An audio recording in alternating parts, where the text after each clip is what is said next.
Assalamualaikum warahmatullahi wabarakatuh. Waalaikumsalam. Gimana, Dok? Ya, sudah mulai, Ustaz? Itu belum masuk si. Tunggu, lagi pasang baju, Ustaz. Astagfirullah. Di sana gimana? Hidup kabarnya enak. Alhamdulillah, baik. Ustaz. Bagus ini, Ustaz. Gimana Katanya kabarnya, kemarin Ustaz? bilangnya mau jalan-jalan ya. Mau di Iya, luar. udah. Lagi dingin banget, Ustaz. -6, Oh, Minam. nggak jadi. Iya, iya. Ini kan di rumah aja dulu. Aman rencana mau kemana tadi kemarin? Mau ke kafe sih. Ngopi, sambilan ngopi gitu. Oh iya, iya. Itu tuh daerahnya di posisinya tuh gimana? Pertengahan, Corum. Pertengahan antara Ankara sama Samsun. Hmm. Jadi wisatanya yang ada nggak? Sana? Nggak terlalu banyak sih. Ini bisa Udah kemana aja nih selama di sana?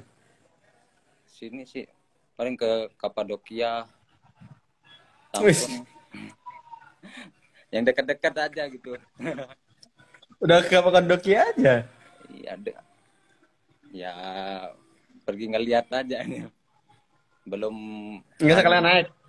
enggak. Karena musim sana.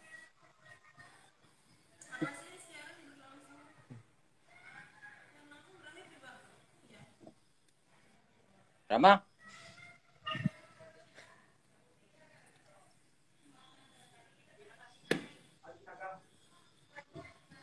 iya.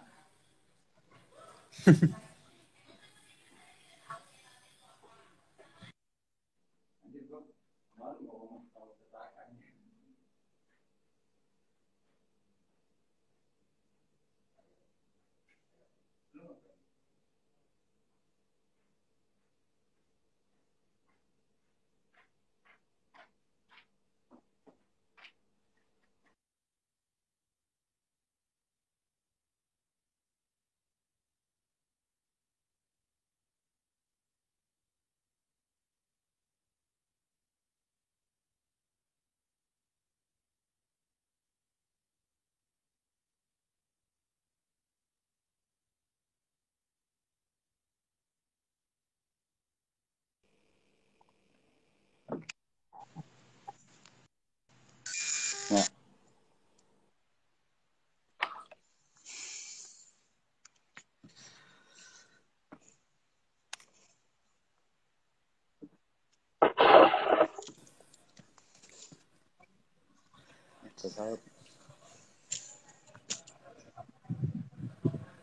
udah. Udah siap.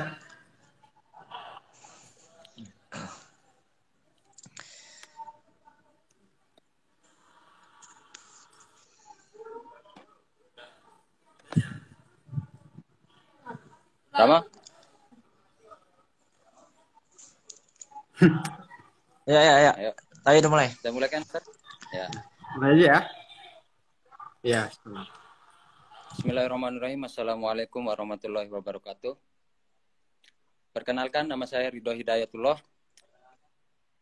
Eh, saya sedang berada di Turki, kuliah di Hitit University. Sekarang saya sedang menjalankan kursus bahasa Turki atau bisa dibilang Tomer. Sebelumnya saya berterima kasih kepada Lembaga Mumtaza yang memberikan kesempatan pada hari ini.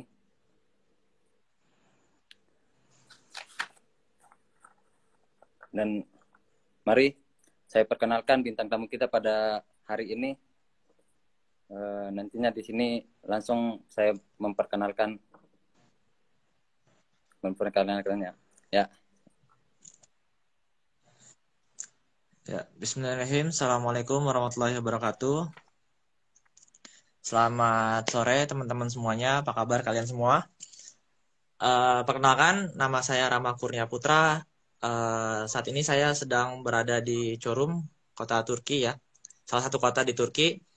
Saya sedang menjalani aktivitas perkuliahan di Hitit University dan tahun ini sedang menjalani kelas bahasa Turki yaitu Tomer. Sekarang saya kelas B1 ya di Hitit itu. Ya, itu aja. Boleh Baik, dilanjutkan, Karama. Arido? Kalau boleh tahu nih, di Hitit itu seperti apa sih? Bagaimana gitu? Kayak gimana? Uh, bagaimana apanya nih? Pembelajarannya di sana tuh, kayak pembelajaran. Di Hitit itu, menurut saya nih ya,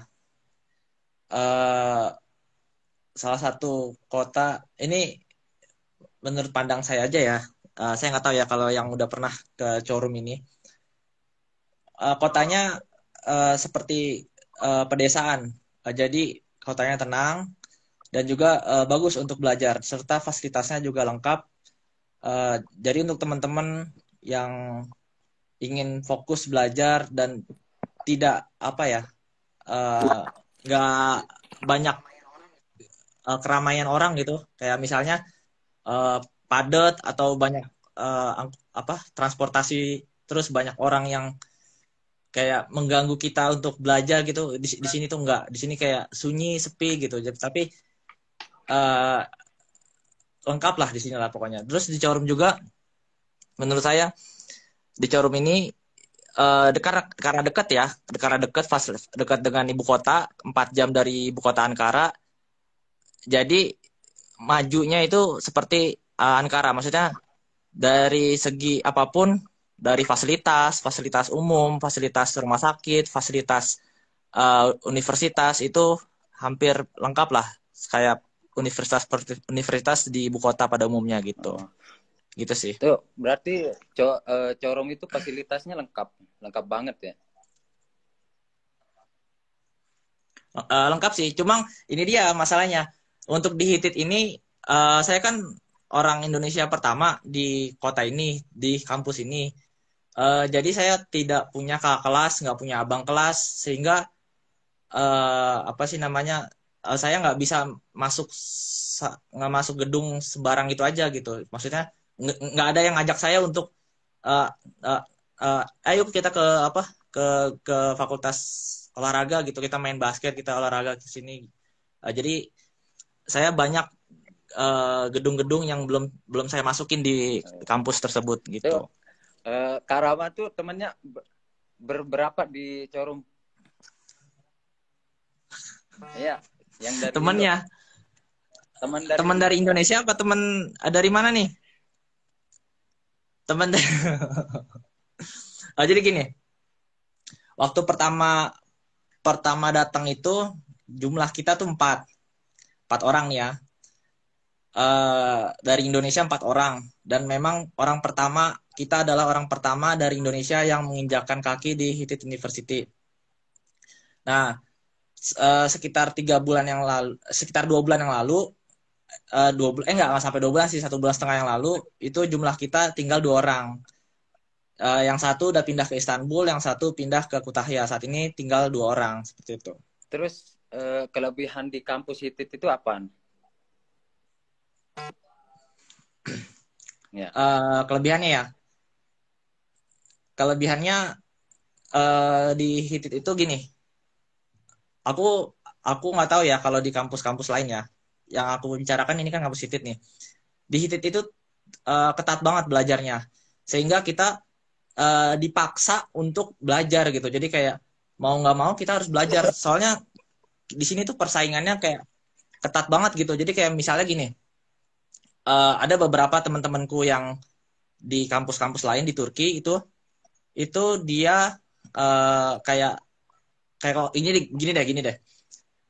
Ujian nih, ujian kelas bahasa nih, kayak cuma ada keterangan Başarılı, başarısız, kayak lulus nggak lulus. Tapi kalau di Hitit itu diperlihatkan gitu, ditujukan ke ke orang-orang nilainya berapa, dapatnya 3 ya 3, 2 ya 2. Jadi kayak dibikin malu kita. Jadi kita tuh dipaksa untuk belajar gitu.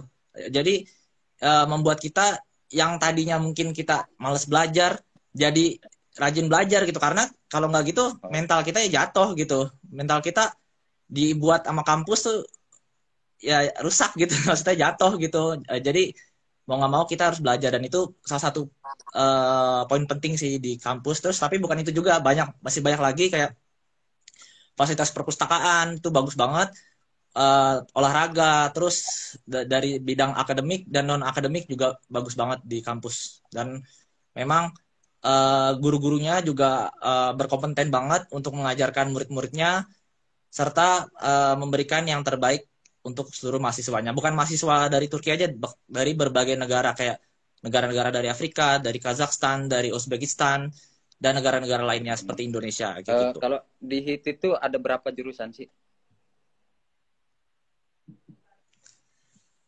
Jurusan ya, jurusan ada banyak. Kalau jurusan, aku kurang tahu sih berapa jumlah jurusannya, cuma ada banyak ya, aku pernah lihat sih, tapi banyak banget. Dan setiap fakultas tuh kurang lebih dari ada belasan jurusan. Jadi misalnya fakultas ekonomi ada beberapa jurusan, terus misalnya fakultas kedokteran ada beberapa jurusan, fakultas apalagi misalnya kayak agama ada beberapa jurusan gitu. Jadi aduh tahu cukupan tahu tahu aduh tahu ya cukupkan. Jadi jurusannya itu ada banyak banget. Aku jumlahnya, aku berapanya aku nggak tahu gitu. Jadi mohon maaf, malesef. Karama jurusannya apa? Ya lanjut. Jurusan Kenapa? Karama jurusan di HIT. Jurusannya aku saat ini jurusannya apa? Keuangan dan perbankan, fakultasnya ekonomi dan ilmu administrasi gitu. Fakultas terbaik menurut kakak di HIT itu apa? Fakultas terbaik fakultas teologi, fakultas agama.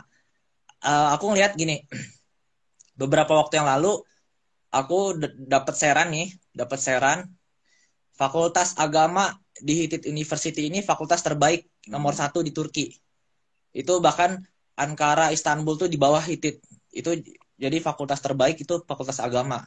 Jadi kalau teman-teman yang ingin, di sini kan fakultas agama kan fakultas jurusannya ilahiyat ya kan. Jadi kalau bagi teman-teman yang berminat untuk masuk jurusan ilahiyat, jurusan agama di Turki, boleh masuk ke HIT University melalui lembaga dari Mumtaza seperti itu. Ini aku dapat sarannya juga tulisan bahasa Turki ya, bukan bahasa Indonesia. Jadi mungkin aku nggak tahu sih bener apa enggaknya, cuma aku di share kayak gitu. Fakultas terbaik tuh fakultas agama gitu. Tapi bukan berarti fakultas yang lain, fakultas lain atau jurusan-jurusan lain itu jelek, enggak gitu. Di sini bagus lah menurut aku. Di Turki tuh belajarnya juga bagus kok, fasilitas lengkap, dan memang bagus untuk belajar, cocok untuk teman-teman belajar gitu. Baik. Ya lanjut. Nah, tadi kan kita bahas kampus ya. Terus untuk masalah biaya, itu biaya di Corum tuh gede nggak sih? Biaya nih ya. Baik lagi nih ya teman-teman ya. Boleh teman-teman perhatikan. Yang paling utama sebenarnya biaya itu tergantung pada teman-teman sendiri. Jadi kalau teman-teman itu boros, mau dimanapun kalian berada, ya tetap aja akan besar gitu biayanya. Jadi itu tergantung pada teman-teman. Cuma kalau di Corum, menurutku itu udah murah lah. Maksudnya murah. Maksudnya biaya hidup. Kan aku dengerin dari teman-temanku nih ya. Di Kutahya, di kota-kota lain. Mungkin biaya termurah mencetak rekor itu ada di Kutahya. Biasanya biaya hidup termurah di Kutahya. Tapi bukan berarti di Corum, di kotaku ini mahal. Enggak. Di sini perkiraanku ya, aku sebulan tuh habis sekitar 2.400.000 atau paling tinggi 2.500.000 lah. Itu juga aku banyak jajan, aku banyak kalau di Indonesia kan GrabFood kan ya. kalau di sini MXCV jadi aku tuh kalau males masak gitu ya kan, aku pesen online gitu. Jadi sering jajan kayak gitu gitu. Jadi aku termasuk orang boros juga sih gitu.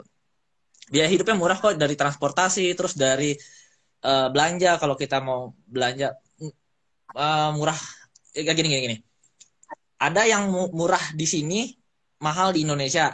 Ada yang mahal di Indonesia, murah di sini. Contohnya misalnya elektronik. Elektronik dahsyat bukan main. Di sini mahal banget. Jadi kalau elektronik disarankan belinya di Indonesia, kayak handphone, kamera, atau laptop, beli dari Indonesia. Jadi jauh-jauh hari teman-teman kalau mau beli elektronik, beli dan bawa dari Indonesia. Di sini mahal banget.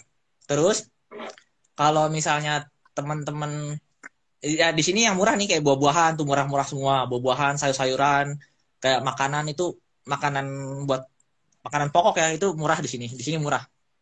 Jajan, aku kan suka coklat. Aku setiap kemana-mana selalu bawa coklat. Itu murah banget coklat. Jajan coklat ciki itu murah di sini gitu. Jadi ya, yang suka nyemil ya kalian terbantu lah di sini gitu. Gitu sih. Untuk biaya hidup murah, sekitar 2.400.000 sampai 2 juta. Aku cetak rekor sih 3 juta sih waktu itu. Karena aku banyak jajannya di luar gitu. Jadi emang jajan mulu, makan di luar mulu, makan di resto, di Lokanta gitu. Jadi balik lagi sih ke teman-teman, kalau memang teman-temannya boros ya mau mau di mana juga tetap aja biaya hidupnya gede. Atau sebaliknya kalau teman-temannya hemat, ya bisa nyimpen lah, teman-teman bisa hemat juga pengeluarannya gitu. Itu per Gitu sih. bulan ya? Iya per bulan. Per bulan. Cuma aku ngatur keuangannya karena aku boros. Aku ngatur keuangannya, jadi aku minta ke orang tuaku step by step. Jadi misalnya gini, ke orang tuaku, ibu, ntar misalnya minggu ini ditransfer, ntar minggu depan transfer lagi, jadi aku tuh buat ngontrol keuangan sendiri. Jujur aku minus banget. Ini kekuranganku ya. Kekuranganku emang mengatur keuangan ini emang kurang lah gitu. Jadi kalian kalau minta saran keuangan salah kalian kalau ke aku mah gitu. Terus untuk biaya kuliah murah nggak tuh? Iya. Biaya kuliah. Satu semester itu berapa sih? Halo. Aku dapat updatean terbaru nih. Jadi biaya kuliah aku potong dulu ya. Biaya hidup dan biaya kuliah sebenarnya ada gini. Aku paham tapi aku bingung jelasinnya. Jadi Turki ini kan lagi ngalamin inflasi ya kan? Inflasi. Jadi mata uangnya sekarang lagi jatuh ya kan? Entahlah, mungkin entah karena politik atau karena perang. Jadi di sini tuh harga-harga semakin mahal. Jadi nggak nentu juga sebenarnya kalau dibilang murah, tapi harga-harga kayak ayam, daging, terus kayak makan-makan tuh makin lama makin naik gitu. Tapi sebaliknya mata uang kita makin tinggi gitu. Jadi sebenarnya sama aja sih sebenarnya gitu. Nah, kalau masalah biaya hidup di kampus, di HITIT itu aku dapat updatean terbaru tahun ini ya. Tahun ini itu sekitar 6.000 lira untuk 1 tahun.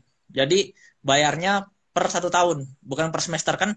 Ada yang per semester kan? Per semester 6 bulan. Nah ini untuk per 2 semester 1 tahun. Jadi 6.000 lira. Kalau 6.000 lira itu sekitar 6 juta lebih lah. 6 juta lebih dikit gitu. Berarti kan 1 semester sekitar 3 jutaan. Aku nih di kampus nih dulu nih. Aku kuliah di BSI nih. Dulu aku kuliah di BSI. Di BSI itu biaya kuliah sekitar 4 jutaan lah ya. Jadi hitungannya lebih murah di Turki daripada di mana? Di Indonesia gitu. Padahal aku kuliah di kampus swasta gitu. Jadi untuk biaya kuliah aku rasa lebih murah di Turki gitu. Fasilitas lebih lengkap lagi. Itu sih jadi sekitar 6.000 lira. Tapi untuk jurusan kedokteran ya jangan ditanya, dokter jurusan dokter dimanapun juga pasti mahal gitu. Jadi kalau teman-teman yang ambil jurusan kedokteran itu mahal lah pasti mah. Di Corum Ya, banyak boleh wisata lanjut. nggak? Nah, ini nih wisata nih, yang masalah wisata nih pasti yang teman-teman pasti kepo kan. aku punya sudut pandang yang berbeda dari teman-temanku yang lainnya, teman-teman yang ada di apa namanya di kota-kota lain. Kalau kota-kota lain teman-temanku, misalnya mereka weekend atau liburan, mereka jalan-jalan ya kan. Kalau aku enggak, aku mikirnya gini loh, buat apa aku jalan-jalan kalau aku nggak ngerti bahasanya. Misalnya gini, aku ke museum, ya kan? Aku ke museum nih, terus kan banyak tuh kayak patung-patung, kayak batu-batu gitu kan. Terus tulisan-tulisan, kan ada tulisan-tulisan tuh. Aku bahasa Turki kan, jadi kalau aku belum ngerti bahasa Turki, aku nggak mau kemana-mana. Jadi saat ini dari awal sampai detik ini, aku belum kemana-mana selain ke Ankara. Itu juga aku ngambil paket. Karena menurutku lebih baik uangnya aku simpan dulu. Nggak aku simpen sih uangku, nggak bisa aku nyimpen uang. Jadi uangnya ditahan dulu sebentar, menurutku ya. Ditahan dulu, nanti ketika aku udah mahir dan bisa dan lancar bahasa Turki, baru aku lepas tuh, kayak lepas dari kandang tuh. Soalnya aku kan orangnya kan kayak hiperaktif kan, jadi kayak suka nanya. Jadi kalau mau nanya, misalnya ada patung apa gitu, atau ada ini nanya sejarah gitu misalnya, oke lah aku bisa nanya. Tapi kalau kalau dia ngomong, kalau mereka ngomong apa ya, dia ngomong apa ya gitu. Jadi aku tuh maunya pariwisata, jalan-jalan, dan totalitas. Jadi pengetahuan pun dapat gitu. Jadi aku belum kemana-mana. Tapi di Corum sendiri ada beberapa pariwisata yang bagus, kayak museum. Terus ada 6 pokoknya, tapi aku lupa namanya. Itu bagus-bagus semua. Kayak ada danau di sini. Terus ada kayak patung-patung, kayak kalian tahu nggak di Roma di Itali itu kayak patung prasejarah gitu tuh, banyak tuh di sini. Di sini ada tuh gitu. Jadi ada beberapa waris pariwisata yang cocok untuk kita belajar dan kunjungi di sana. Dan aku sendiri bukan tipe orang yang berpariwisata jalan-jalan, foto, cekrek, udah selesai gitu. Aku nggak kayak gitu. Aku kayak nyari ilmunya dulu. Aku dapetin ilmunya. Oh, itu tuh kayak gini, baru foto-foto. Jadi nggak cuma sekedar jalan-jalan. Terus Gitu. kota-kota Nah, terdekat untuk healing ada nggak di sana? Ya. di sini ada untuk healing, best recordnya itu menurutku ya, itu Samsun. Jadi Samsun tuh sekitar 3 jam lah, 3 jam, sekitar 3 jam 4 jam lah. Kota Samsun tuh pantai lah. Pantai itu terus ada juga aduh aku inget, cuma aku lupa, cuma aku tahu tepatnya. Jadi ada lah dekat semua, nggak dekat semua sih, 3 jam 4 jam tuh lumayan jauh Kapadokia sih kalau naik kan? bis ya, gitu. Ada lah itu Kapadokia. apa kayak Kapadokia Ordu itu kan bagus. terkenal ya di Indonesia. Dekat nggak kota kakak? Kapadokia itu di mana? Enggak, aku bukan Eskişehir ya, apa? Di mana sih? Kapadokia tuh bagus, tapi aku sering lihat loh teman-temanku ngupload status lagi di Kapadokia, tapi aku nggak tahu itu di kota mana, maksudnya di provinsi mana aku nggak tahu. Cuma menurutku lumayan jauh lah dari di sini tuh dekat, kayak dijepit Ankara, dijepit Samsun, Ordu, Tokat, dijepit bawahnya apa ya tuh ya, apa perlu buka map dulu kali ya. Coba Karido, coba di next dulu pertanyaannya. Aku buka map dulu deh paling. Nah, untuk aku dijepit apa ya kotaku ini. Untuk penerimaan di kampus itu mudah nggak? Ya. Penerimaannya. Nah ini nih, aku mau cerita nih sama teman-teman nih. Jadi di HITIT itu kan kami kan orang Indonesia. Jadi aku cerita pengalamanku nih ya. Jadi ketika kami datang itu mereka seneng sekali. Bahkan foto kami ini kan kami foto bersama nih sama rektor, sama mudurnya, sama staf kemahasiswaan internasional, itu kita foto bareng, terus foto kita dipajang di kantor, di office mereka gitu. Dan mereka bahkan welcome banget sama kita gitu. Karena pertama kalinya orang Indonesia datang ke kota ini dan belajar di kota ini, tepatnya di HITIT University. Dan juga mereka suka sekali dengan orang Indonesia karena orang Indonesia tuh murah senyum, terus mudah bercanda, mudah diajak berbicara, berbeda dengan warga negara asing dari kota-kota lainnya, dari misalnya dari Afrika atau dari Asia lainnya gitu. Jadi mereka suka sama orang Indonesia. Emang orang Indonesia kan terkenal dengan ramahnya, dengan baiknya, dengan senyumannya gitu. Jadi mereka welcome banget untuk kita. Bahkan mereka menawarkan, bahkan mereka bertanya nih, kayak mudurnya itu bilang kayak gini, ada nggak teman-teman kamu yang mau ke Hitit lagi gitu? Coba kamu konfirmasikan kepada teman-temanmu untuk kuliah di Hitit gitu. Jadi mereka malah menawarkan untuk orang-orang Indonesia untuk kuliah di Hitit seperti itu. Gitu. Apa lagi ya? Ya teman-teman, Apalagi? mungkin ada yang mau ditanyakan, bisa.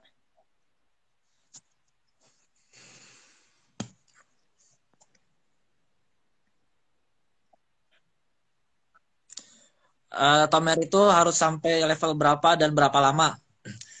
Di Hitit, jadi kan setiap kampus beda-beda kebijakan, beda-beda kurikulum. Jadi di Hitit ini, Tomer itu 1 level 2 bulan. Dan kita harus menyelesaikan level sampai JBIR. JBIR itu C1. Aduh, masih cukup nih. Ada beberapa kampus yang sampai B1 udah bisa masuk kampus, sampai B2 udah bisa masuk kampus. Tapi kalau di kampusku ini, kalau belum C1, kan jadi gini, ada A1, A2, B1, B2, C1. Jadi kita harus menyelesaikan 5 level. Nah, jadi kalau di kampusku ini, harus selesai sampai C1, sampai tuntas. Nah, itu rentan waktunya per level tuh 2 bulan. Jadi sekitar 10 bulan ya. Jadi sekitar 10 bulan, kurang lebih 10 bulan gitu. Jadi untuk kelas bahasa sendiri perkiraan sekitar 1 tahun. Karena kan ada liburan musim panas kan nanti. Jadi ya sekitar 1 tahun. Jadi 1 tahun kita khusus belajar bahasa Turki. Dan untuk Tomer sendiri menurutku ini ketat banget sih di Hitit ini. Karena mereka tuh nggak mau nerima mahasiswa kayak masih bahasa Turkinya berantakan terus main masuk aja gitu. Mereka kayak nggak mau kayak gitu. Jadi nggak lulus ya nggak lulus. Bahkan ada temanku nih ya, aku ceritain ya, aku bukan nakutin tapi emang faktanya seperti ini. Ada temanku, dia dari Somali, dia level A2, dia udah 2 tahun yang lalu datang tapi dia masih A2. Bayangin, masih A2. Itu artinya apa? Ya mereka tuh pihak kampus tuh nggak peduli kalau memang nggak lulus ya nggak lulus, nggak ada kata dispensasi atau negosiasi. Jadi kayak nggak lulus ya nggak lulus gitu. Jadi emang kita dituntut untuk belajar di sini gitu, dipaksa untuk belajar. Jadi teman-teman yang benar-benar pengen belajar atau pengen suasana belajar di sini cocok banget karena memang orang-orang sekitar, teman-teman misalnya di restoran atau di mana, mereka tuh pada bawa buku, bahkan di bis di jalan mereka pada belajar gitu. Keren banget sih di sini Turki tuh. Kayak aku nggak tahu ya kalau kata lain ya, kalau di kotaku mereka di bis tuh pada bawa buku, pada belajar gitu. Terus kayak ada di tempat-tempat restoran kayak mereka baca buku, belajar gitu. Bahkan ngobrol, nongkrong, diskusi belajar gitu. Jadi cocok banget untuk teman-teman belajar gitu. Tuh kalau Tomer ya. Ada lagi? Apa ya? Nggak ada. Nah, ini ada Ahmed Fatih ya. Apa kabarmu? Ahmed Fatih ini dia temanku dari Mesir. Dia dari Mesir. Dia sahabat terbaikku. Dia keren orang. Dia lucu lirunya. Aku tuh punya teman gini loh. Aku kan temanku cuma 1 orang doang nih. Aku dan Rido. Ya sudah Rido doang kan. Jadi nggak ada lagi. Jadi teman-temanku ya orang Turki, orang-orang Mesir, orang-orang Uzbekistan, orang-orang dari Afrika gitu. Jadi teman-temanku ya mereka orang-orang asing gitu. Dan kita berbicara ya bahasa sentralnya bahasa Turki gitu. Jadi cocok untuk belajar mengasah bahasa Turki kita gitu. Bahkan aku punya teman, aku cerita nih ya, aku punya teman orang Turki. Kita ngobrol-ngobrol, bercanda bareng, bahkan nggak boleh diikutin. Bahkan kita pernah main petasan malam-malam buat bangunin orang. Jadi malam-malam nih kita nyalain petasan di apartemen, ada anak kecil dibangunin, diledakin gitu. Jadi saking kita udah menyatu dengan warga lokal di Chorum gitu. Kita punya banyak teman di setiap restoran kita kenal gitu. Karena kita ya baik sama mereka baik sama kita gitu. Teman-temanku orang-orang lokal semua, banyak di orang sini. Chorum itu orang ramah Gitu sih. ramah-ramah, mereka ramah-ramah semua, mereka baik-baik semua. Cuma ada beberapa dari mereka yang kayak mereka menganggap mungkin dari ras kali ya, dari ras DNA kita kali, mungkin kayak wajah kita kayak orang-orang Irak mungkin ya. Aku juga nggak ngerti juga sih. Cuma di sini tuh di kotaku ini ya, menurutku di Chorum ini mereka nggak suka sama orang-orang imigran kayak dari Irak, kayak dari Suriah gitu, kayak mereka kayaknya kurang suka lah. Aku nggak tahu sih alasannya berapa, cuma ada beberapa yang warga negara Turki sendiri menceritakan kepadaku, tapi aku mungkin itu privasi lah. Maksudnya itu nggak bisa ceritakan. Tapi aku nggak suka, jadi kayak misalnya aku kemana gitu, ditanya, Sen, Irak lesen gitu, kayak, kamu orang Irak gitu. Oh enggak, air ben Indonesia lain gitu. Oh habis itu mereka baik gitu. Tapi mereka baik-baik semua, mereka mudah senyum, mudah akrab. Bahkan aku beberapa kali makan nih, terus karena mereka senang gitu ngeliat kita, dibayarin ngecai, beli ekmek, beli roti, itu kita dibayarin. Itu sering dibayarin. Saking orang Indonesia tuh kental sekali dengan mudah senyumnya gitu. Jadi aku sering makan gratis dan minum gratis di luar gitu. Ada lagi? Nih, untuk rekomendasi transfer uang antar negeri itu ada nggak? Antar uang antar negeri, aku ada aplikasi nih, namanya Transfest. Jadi aku udah nyoba 3 kali, pas banget nih. Baru kemarin 3 kali. Itu jadi gini, menurutku nih, kalau teman-teman ngambil duitnya banyak, pakai aplikasi. Tapi kalau ngambil receh, misalnya 300 tele atau 300.000 atau 400.000, mending ngambil langsung di ATM. Tapi kalau ngambil banyak, langsung lewat aplikasi, namanya aplikasi Transfest. Itu perbedaannya lumayan lah, sekitar 200.000 lebih sampai 300.000. Jadi kalau misalnya ngambilnya 5 juta atau 4 juta atau lebih dari itu, semakin lebih semakin bedanya makin jauh gitu. Jadi aplikasi aplikasi Transfest Gitu ya. gitu. Itu untuk pemberkasan ini ya, izin tinggal kayak Ikamet, terus Sigorta itu mudah nggak di Chorum? Mudah banget. Kayak di Ankara kan itu Banget. sulit ya. Jadi gini, kalau Sigorta itu kita datang langsung jadi. Sigorta itu asuransi ya. Sigorta itu artinya asuransi. Nah, tapi yang Ikamet nih, aku kan banyak nih teman-temanku nih di Turki, di kampus-kampus lain. Kayak Ikamet itu kan izin tinggal, kayak aku kasih tahu dulu ya, Ikamet itu izin tinggal. Ikamet itu seperti KTP Turki. Jadi identitas kita untuk menetap tinggal di Turki gitu. Nah, jadi Ikamet banyak kayak di grup teman-temanku dari kampus-kampus lain, dari kota-kota lain bilang ada yang sebulan, ada yang 2 bulan belum jadi ikametnya. Terus ada yang lama banget gitu, tapi belum jadi-jadi juga ikametnya. Di kotaku di Chorum cuma 1 minggu, nggak sampai 1 minggu malah. Kayak waktu itu kita ngurus hari Kamis, hari Senin udah datang. Senin apa Selasa ya? Selasa udah datang, nggak sampai seminggu kan. Jadi cepet banget gitu kalau ngurus ikamet tuh cepet banget nggak sampai seminggu malah. Beda sama, maksudnya ini kan kata teman-temanku kan bilang 2 bulan belum jadi juga ikametnya, masih belum jadi, masih ya nggak tahu kenapa kayak gitu, kenapa mereka belum jadi, kenapa kita udah jadi duluan, nggak tahu. Itu sih. Ada lagi? Sigorta murah nggak di Chorum? Sigorta kemarin ini aku dapat informasi waktu aku itu harganya 140 tele, tapi sekarang mungkin udah naik ya, karena tadi itu Turki sekarang memang lagi pada naik semua, jadi pada harga-harga pada naik, asuransi juga naik gitu. Jadi aku nggak tahu sih berapa sekarang, cuma aku dengar dari informasi dari temanku, mereka katanya naik harganya gitu.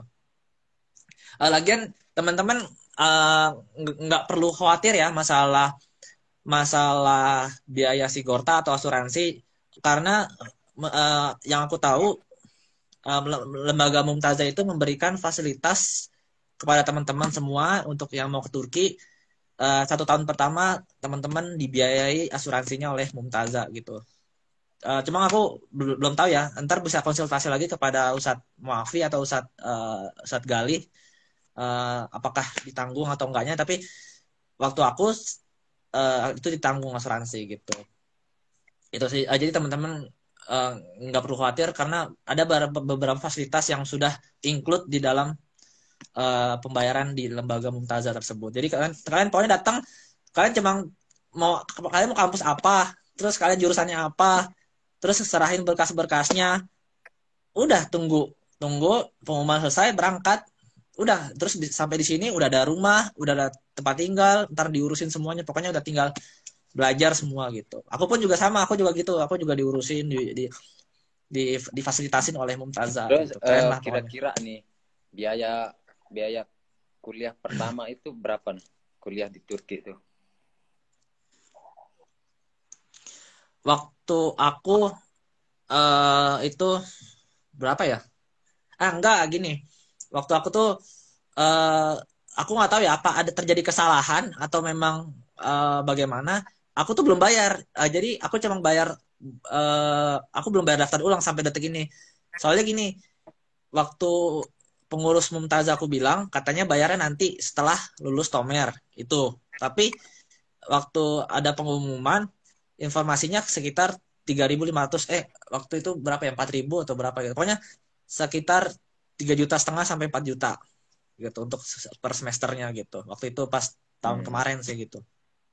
Atau sorry nggak sampai 4 juta sih, 3,5 juta gitu. 3,5 juta kurang lebih gitu. Ini ada nih pertanyaan nih, biaya tempat tinggal berapa, tinggal sendiri atau sama teman?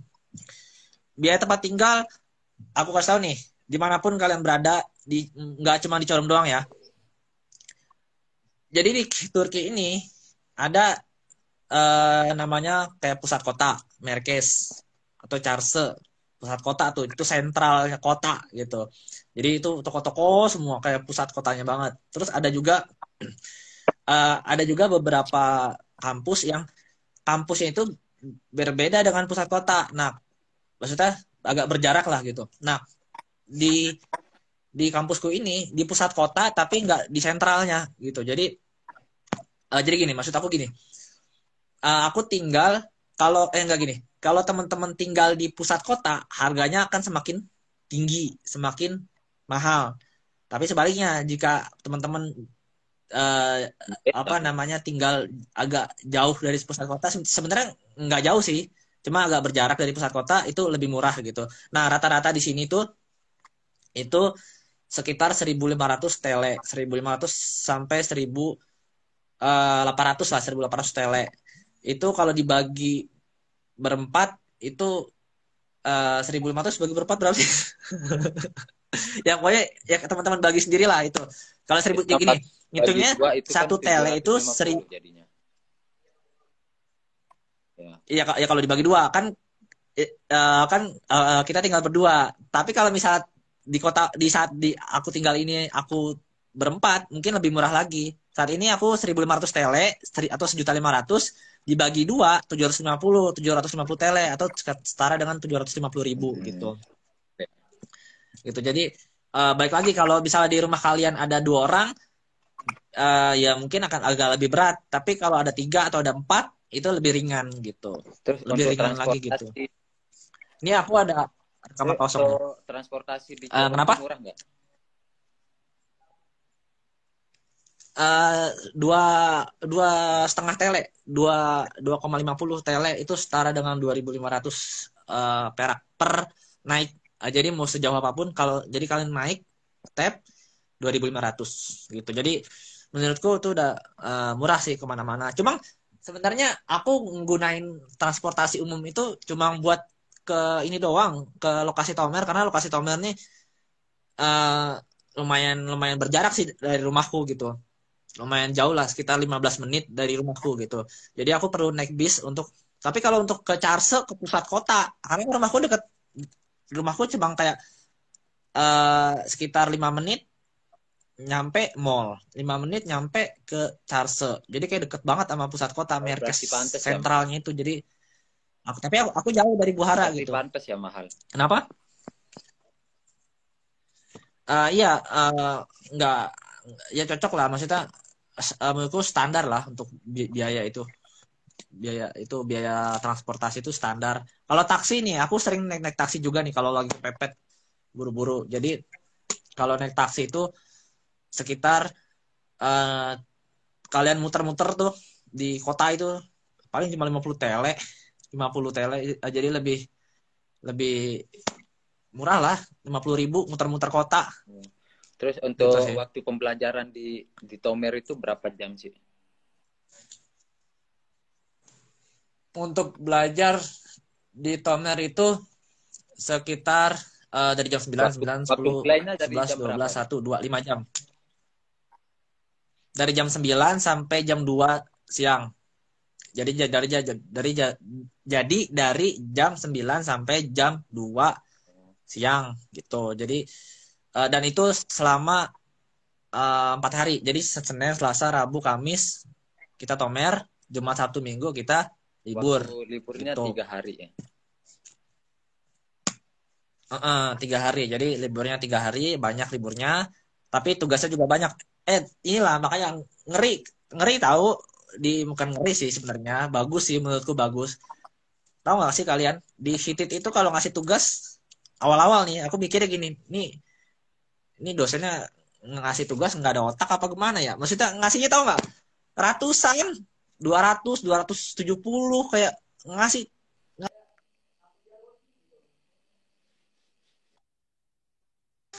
Jadi eh memang bagus gitu. Kayak semakin banyak tugas kita kayak kosakata kita bertambah gitu. Jadi misalnya gini, kayak kita suruh buat kalimat, oh kosakata kita bertambah, terus kayak bikin apa atau menerjemahkan apa, kita juga semakin tahu gitu. Jadi bagus. Jadi semakin sebenarnya gini, kampus bagus atau kampus jeleknya itu kalian bisa menilai sih, menurutku kalian bisa menilai sendiri. Jadi semakin ketat kampus tersebut disiplinnya, berarti kan kampus semakin bagus gitu. Atau sebaliknya semakin longgar aturan-aturan yang ada di kampus tersebut, berarti kan kampusnya kan kurang bagus gitu. Dan kampusku ketat gitu. Jadi bagus untuk kalian untuk benar-benar pengen belajar gitu. Karama kan Itu sih. Pertama yang menginjak Corum ya. Gimana sih pengalaman Karama di Corum awal datangnya? Awal datang ya. Pengalamannya. Pengalaman nih. Waktu aku datang itu aku disambut sama FSIB, datang naik mobil kan. Terus kayak perkenalan, kayak jalan-jalan kota gitu. Terus aku muter, terus aku sampai tunggu lo. Nih ada telepon masuk. Tadi sampai mana tuh? Aku muter-muter, terus aku jalan keliling-keliling apa Merkes itu ya, pusat kota itu, sampai jalan kaki ke kampus itu jauh nggak jauh sih, sekitar 6 kilometer itu kita jalan kaki. Bukan karena kita nggak mau naik kendaraan ya, karena kita nggak ngerti cara naiknya. Lucu nih. Jadi jalan kaki karena kita nggak ngerti naik bis. Itu pengalaman yang luar biasa ya. Jadi waktu pas pertama kali Corum itu badanku kayak mau hancur karena jalan kaki gitu keliling kota gitu. Jadi aduh, itu pengalaman luar biasa sih. Tapi keren lah, itu bisa diingat-ingat. Oh, emang diingat-ingat pusat gitu. kota sama kampus itu jauh ya? Nggak jauh sih sebenarnya. Kalau kalian jalan berasa juga sih. Gimana ya?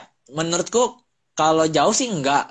Soalnya gini, dari pusat kota kalian bisa lihat dari ujung kampus. Dan juga gini, kampus Hitit itu dia terpencar fakultasnya. Jadi kayak fakultas kesehatan, fakultas sosial, terus fakultas pendidikan.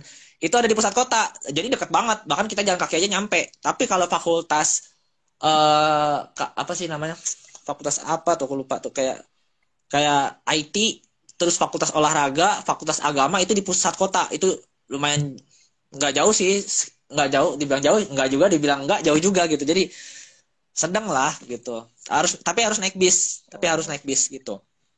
Kalau ke pusat kampusnya kayak pusat apa sih universitas itu. Tapi kalau kayak fakultas-fakultas sosial itu kalian jalan kaki aja juga nyampe, deket banget itu.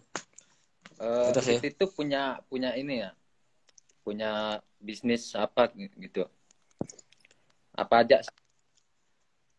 Iya, itu tuh punya banyak.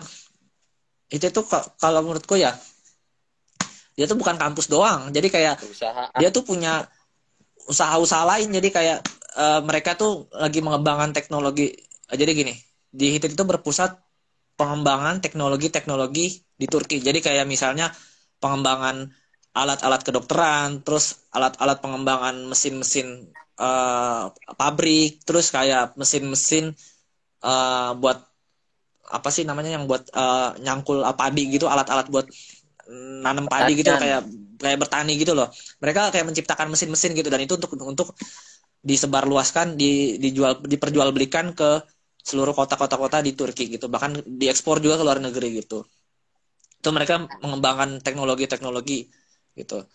Bahkan di depan, jadi kalau kita mau ke kampus tuh kan ada logo tuh HITIT University. Terus itu ada pesawat jet tempur di situnya. Nggak tahu itu logo maksudnya apa gitu, apa karena buatan mereka pesawatnya atau kayak gimana. Itu ada pesawat tempur. Pesawat tempur itu pesawat kayak pesawat siluman lah, kayak gitulah. Ini ada yang nanya nih. Di HITIT katanya sedikit Kak orang Indonya. Nanti kalau susah apa-apa gimana? Di HITIT orang Indonya tadi apa? Sedikit Kak orang. Iya, sedikit banget ya, orang kita berdua doang. Kalau susah apa-apa gimana? Kakak punya banyak aku temen, nih. Tunggu dulu. Nih aku jawab dulu pertanyaan dari Zakir nih. Kalau susah gimana? Kalau saat ini aku ngerasain pahit-pahitnya semuanya, aku ngejalanin pahit-pahitnya. Karena memang aku cuma berdua doang, nggak punya kakak kelas, nggak punya abang kelas. Jadi kalau misalnya ada masalah-masalah apapun, ya aku tanganin sendiri. Kayak misalnya kayak masalah si Gorta, bukan, surat rumah. Jadi aku sampai salah noter karena memang aku bingung mau nanya ke siapa gitu kan, mau nanya ke siapa, kok ke orang Indonesia nggak ada gitu. Jadi aku ngerasain pahit banget untuk tinggal di kota ini. Tapi dari situ aku ngambil hikmahnya, aku bisa paham dan ngerti, oh caranya kayak gini, dan itu ngelatih kita untuk bisa berbahasa Turki, dan kita berani, mental kita jadi berani untuk berbicara. Berbeda sama orang-orang Afrika. Orang-orang Afrika tuh kalau ketemu orang Turki langsung kayak mereka menghindar karena mereka takut berbicara sama orang sama orang Turki.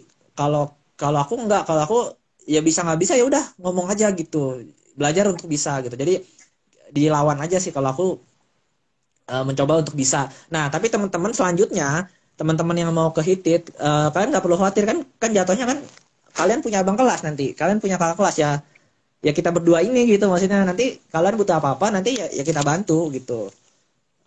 Ya kita pasti siap bantu lah gitu, apalagi kita sama-sama orang Indonesia, pasti kita akan saling tolong menolong gitu. Dan di sini juga kalau kita nggak tahu apa-apa ditolong sama orang Turki gitu, kita minta tolong sama mereka bersedia menolong gitu. Jadi kalian nggak perlu khawatir untuk nanti kalian kenapa, nanti kalian jangan gitu ya. Nih aku ceritanya, aku sekitar 1 bulan yang lalu aku punya sinus, terus aku punya vertigo, terus aku jatuh pingsan waktu di kampus. Tuh orang-orang Turki mereka bantu banget, mereka bantu bahkan dibawa ke rumah sakit, bawa pakai ambulan, mereka nolongin berkas-berkas, sampai nolongin nganterin pulang ke rumah, nganterin ke apotik, mereka baik banget. Jadi kalian nggak perlu khawatir gitu, sekalipun anggaplah kita nggak ada, orang Turki tuh baik-baik gitu, mereka tuh baik-baik banget gitu. Jadi kalian jangan khawatir untuk kenapa-napa gitu, karena mereka selalu bersedia untuk menolong kita gitu. Apalagi nanti kan ada kita berdua, jadi nggak usah takut. Ya boleh lanjut. Itu kesimpulannya dah. kelebihan dari Çorum dan kampusnya itu ada nggak?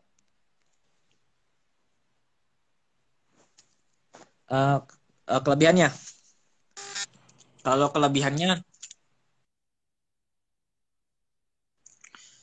aku bingung ya kalau nyebutin kelebihannya, karena aku belum bisa apa ya, menjadikan atau tolak ukur kampus-kampus lain itu lebih bagus atau kampus ini lebih bagus. Maksudnya aku nggak bisa membanding-bandingkan kalau aku tuh nggak tahu perbedaan antara kampus A dengan kampus B, kampus C dengan kampus A gitu. Jadi aku nggak bisa, kalau soalnya gini, kalau membandingkan itu kan kayak berarti ada yang lebih jelek, ada yang lebih bagus kan. Aku juga nggak tahu gitu kampus mereka itu apa. Cuma yang aku tahu kelebihannya aja di kampus Corum ini, kita benar-benar dipaksa untuk harus belajar dan memang harus rajin belajar. Karena kalau nggak kayak gitu kita persaingannya ketat di sini gitu. Karena kita bisa tersingkir nanti gitu. Jadi untuk fasilitas itu bagus, semua lengkap. Tapi aku nggak ada beberapa gedung yang aku belum pernah masukin. Jadi memang aku nggak tahu. Terus kalau misalnya dari segi transportasi itu lengkap, setiap jalan tuh ada halte. Terus dari biaya itu murah di sini. Sebenarnya murah banget di sini. Terus kalau dari segi apalagi pendidikan di sini guru-gurunya bagus gitu, baik, bahkan mereka menyediakan belajar di luar kelas gitu. Jadi kayak misalnya di luar kelas mereka bersedia untuk ngajarin kita gitu. Itu nilai plusnya gitu. Jadi dari segala aspek menurutku di HITIT ini bagus lah untuk teman-teman belajar gitu. Tapi kalau misalnya membandingkan dengan kota-kota lain, aku nggak bisa karena aku nggak tahu, aku nggak mau membandingkan kalau misalnya aku tuh nggak tahu seperti apa kampus-kampus Gitu tersebut ya. gitu. Hmm. Bentar. Ada pertanyaan?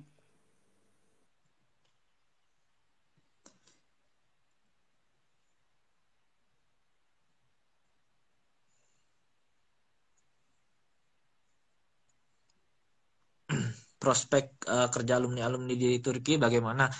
Apakah lebih mudah dapat pekerjaan nanti di Indo? Prospek pekerjaannya sebenarnya gini, kalau kalau menurutku ya, aku belum tahu sih sebenarnya prospeknya seperti apa. Cuma kalau dari segi pola belajar kita selama jadi mahasiswa, itu kita bisalah menjadi yang terbaik daripada persaingan-persaingan kampus yang ada di Indonesia. Ya kayak misalnya gini, kayak di kampus Indonesia kita kan kayak belajar untuk ujian kan. Kalau di sini belajar untuk setiap hari untuk belajar gitu. Jadi pengalaman kita, ilmu yang kita dapatkan itu mungkin lebih dari teman-teman kita yang ada di Indonesia. Tapi aku nggak tahu juga nih ya. Sebenarnya balik lagi ke teman-teman juga gitu. Dan prospek untuk pekerjaannya tentu kalau kita rajin belajar di kampus, kita mendapatkan nilai terbaik atau enggak, nilai kita sedang deh, tapi pengalaman kita banyak gitu. Dan ilmu kita jauh lebih tinggi di atas rata-rata. Itu menurutku menunjang untuk pekerjaan kita nanti saat sudah menjadi alumni di kampus di Turki gitu. Di Turki kita memang benar-benar serius belajar, nggak bisa main-main sih untuk belajar itu. Makanya makanya aku saran dari buat teman-teman, kalau teman-teman untuk ke Turki itu untuk main-main, kalian jangan deh, soalnya sayang uang, sayang waktu. Tapi kalau memang untuk belajar ya justru cocok untuk kalian untuk ke Turki gitu, cocok banget untuk ke Turki karena memang sesuai dengan warga lokal di sini, mereka rajin belajar, rajin baca bukunya tebel-tebel, ya Allah, aku lihat orang-orang Turki itu baca buku sakit pala ngeliat mereka aja tuh, kayak kok belajar kayak gitu ya, maksudnya bukunya tebel-tebel gitu yang mereka baca gitu. Jadi keren-keren lah mereka, dan kita jadinya rajin baca buku juga, jadi rajin terbawa suasana gitu, dan itu membuat prospek pekerjaan kita jadi lebih bagus gitu. Karama Ada lagi? punya pacar nggak di Turki? Waduh, ini pertanyaannya. Aku punya kenalan lah perempuan di Turki, dia warga Turki langsung, dan ya kita deket lah.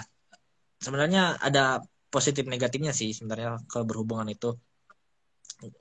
Tapi nggak juga sih, aku lebih banyak positifnya karena aku banyak belajar dari dia. Jadi aku kalau nggak tahu, aku nanya ke dia. Kalau misalnya bingung, nanya ke dia. Terus kayak lah, kan belajar bahasa itu kan gini ya. Bahasa tuh nggak cuma teori. Kan gini ya, bahasa bahasa apapun, bahasa Inggris, bahasa Arab, ataupun bahasa Turki sekalipun, itu bukan masalah tentang teori berbahasa atau grammarnya bahasa tersebut gitu. Tapi bagaimana kita menggunakan bahasa tersebut gitu. Jadi misalnya kita udah paham teorinya nih, grammar kita udah paham, naus sorabnya kita paham nih, atau segalanya udah paham, mufradatnya kita paham, vocabulary-nya kita paham. Tapi kalau kitanya nggak nyoba langsung ke orang Turki, ya ya gimana gitu. Jadi harus dicoba langsung, dan itu aku sama teman perempuanku, pasanganku itu kita sering ngomong pakai bahasa Turki, bahkan teleponan pakai bahasa Turki gitu. Dan itu mengasah diriku untuk bisa berbahasa Turki gitu. Ada lagi? Belajar bahasa Turki itu sulit nggak, Kak? Belajar bahasa Turki. Nih, aku kasih tahu nih sama teman-teman ya. Jadi belajar bahasa Turki itu menurutku susah sih. Sebenarnya dibilang susah dibilang enggak susah juga. Jadi tergantung, baik lagi ke teman-temannya. Kalau teman-temannya rajin belajar, sebenarnya mudah-mudah aja. Apalagi kalau teman-teman tuh pinter. Karena gini, bahasa Turki itu menurutku bahasa logika. Ya kan? Kenapa bahasa logika? Karena grammar yang digunakan dalam bahasa Turki itu berbeda dengan grammar yang kita gunakan dalam bahasa Indonesia, bahasa Inggris ataupun bahasa Arab. Ibarat kata gini, kasar katanya gini, kita dari kecil mungkin udah diajarin, dicekokin sama di sekolah kita itu bahasa Arab dari SMP, dari SMA atau dari SD, bahkan dari SD. Begitu juga bahasa Inggris. Bahasa Inggris kita udah dijijilin di sekolah kita dari SD, SMP, SMA bahasa Inggris.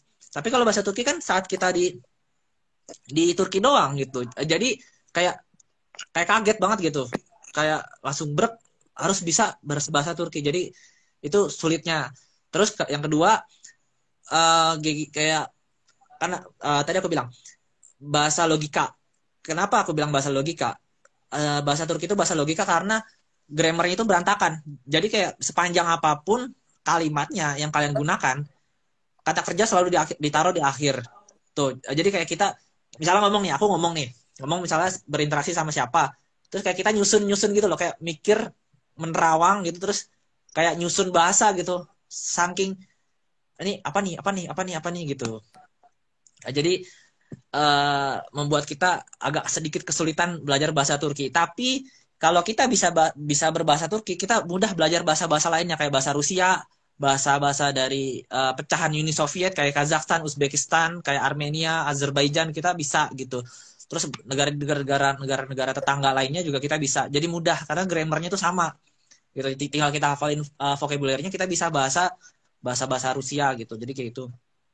Tapi itu bagus juga untuk mengasah otak kita. Jadi yang mungkin otak kita sudah lama tertidur ya di Indonesia, yang sudah lama kita terlalu santai belajar, aku aja datang ke Turki langsung kaget gitu, kayak belajar tuh ya Allah kok gini banget ya, kayak tersiksa banget, tertekan gitu kayak. Tapi pola pikirnya jangan kayak gitu, jangan menganggap itu sebuah tekanan, tapi itu sebuah pembelajaran bagi kita gitu. Jadi menurutku susah, aku bilang yang sejujurnya ya, menurutku bahasa Turki itu susah karena grammarnya berbeda dengan grammar bahasa Indonesia. Kita harus nyusun dulu untuk menjadikan sebuah kalimat gitu. Jadi tapi baik lagi kalau teman-temannya pinter, kalau aku nggak pinter nih masalahnya, jadi aku agak kesulitan gitu, kesulitan itu sih. Baik lagi ke teman-teman, jadi teman-teman kalau belajar bisa kok.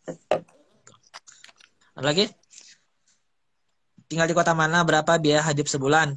Aku tinggal di kota Çorum, biaya hidupnya sebulan sekitar 2.500.000an lah.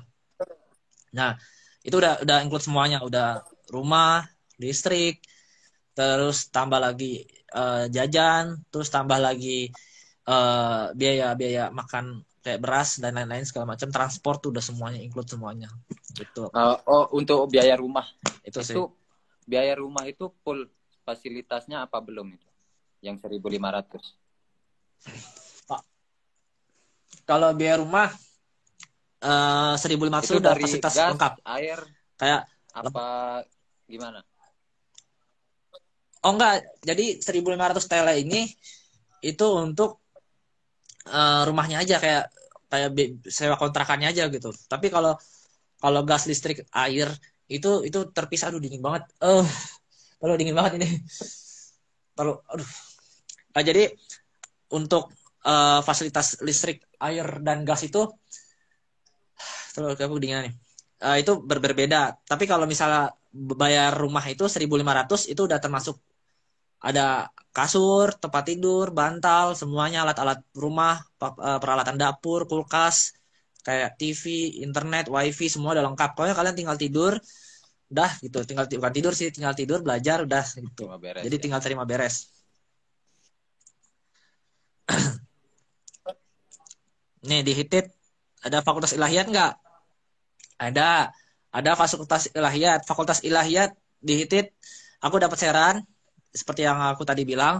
Fakultas ilahiyat fakultas terbaik di Turki. Maksudnya fakultas gimana ya? Fakultas terbaik di Turki yang ada di Di Çorum. Turki ya? Bukan gimana Di ya? Aku bingung Turki. dah. Fakultas Fakultas terbaik. Fakultas ilahiyat di Çorum. Fakultas nggak gini.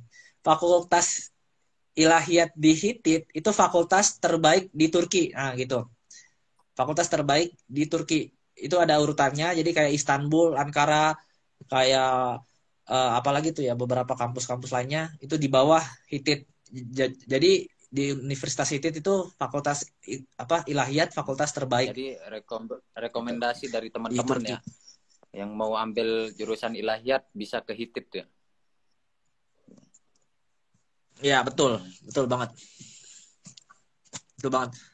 Ratingnya itu dari 49 sampai 4,9 sampai 5,0. Dan itu predikat nomor 1. Ilahiyat. Keren banget lah pokoknya. Udah hazin. Ada lagi? Ya bentar. Lagi azin ya.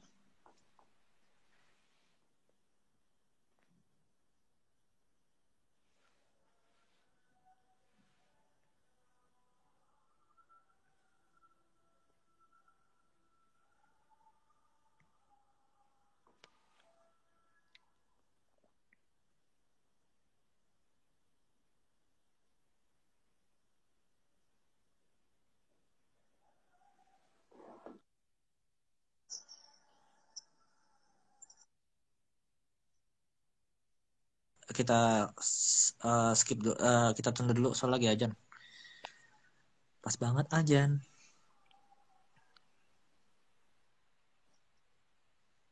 Teman-teman kalau mau nanya boleh nanya dulu, nanti setelah ini kita jawab.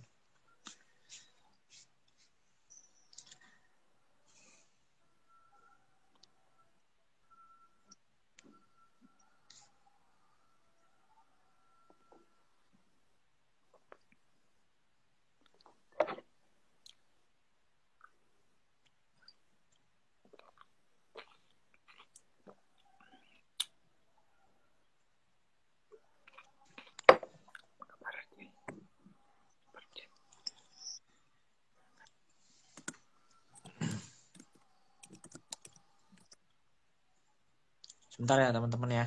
Lagi ajan, soalnya rumahku deket sama masjid. Kita skip dulu, tunda dulu lagi azan. Di sini baru jam 12.58, jam 1. Jam 1-an lah. Jam 1 itu baru azan zuhur. Kita baru azan zuhur. Nanti azan saya baru kita lanjutkan.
Bentar ya teman-teman ya.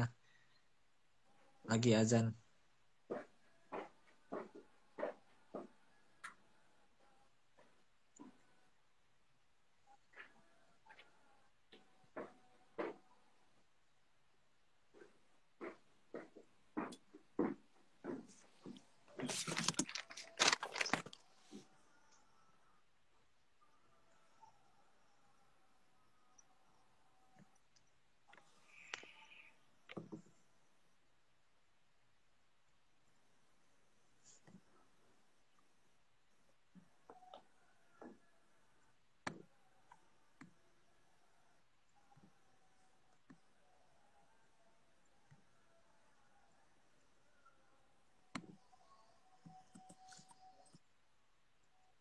Oke, sekarang kita lanjut ya.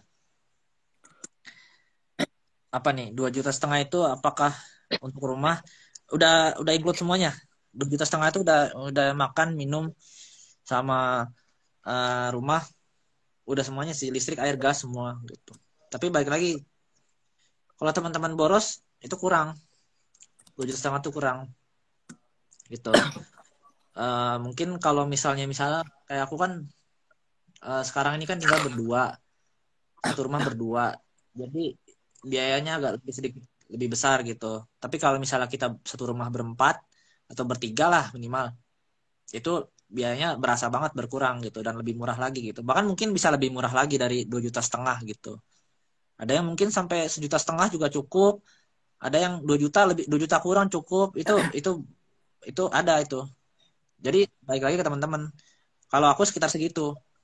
Soalnya aku berdua, rumah berdua, berarti patungannya berdua. Beras, makan, patungan berdua. Minyak goreng berdua, patungan berdua gitu. Fakultas kedokteran mahal ya di sana. Orang-orang Turki ramah-ramah nggak?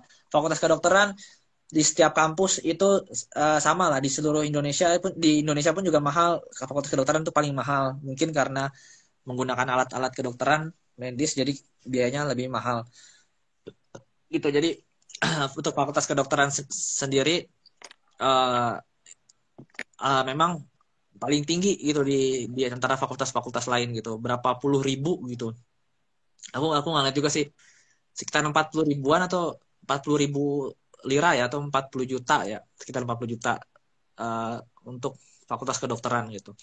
Terus orang Turki ramah-ramah nggak? Ramah-ramah banget, banget banget. Mereka tuh baik-baik banget.